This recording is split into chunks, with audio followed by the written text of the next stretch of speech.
সবজি কিভাবে 2 থেকে 3 দিন তাজা থাকে সেই প্রক্রিয়াটা দেখুন। কারওয়ান বাজারে বাংলাদেশের সবচেয়ে পাইকারি বাজারের বড় মার্কেট কারওয়ান বাজার।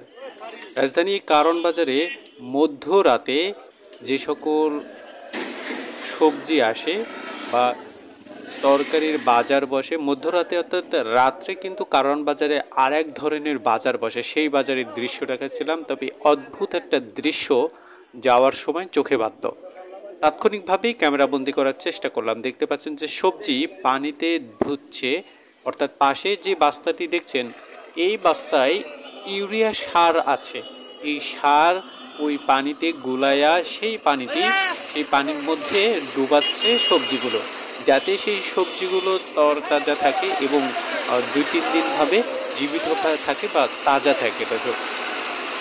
আমরা ভাবি যে কারওয়ান বাজার তো দেশের বিভিন্ন প্রান্ত থেকে সবজি আসে, এই সবজিগুলো কিভাবে রক্ষণাবেক্ষণ করে?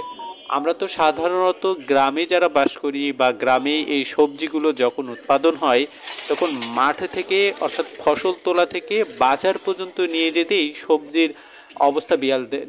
দেখতে পাচ্ছেন যে কিভাবে ইউরিয়া সারগুলো নিচ্ছে আর ওই পানির মধ্যে গুলিয়ে সেই সবজিগুলো ধুয়ে সুন্দর করে সাজাচ্ছে আবার। অর্থাৎ গ্রাম থেকে বিভিন্ন জেলা থেকে যে সকল গাড়ির লোড করে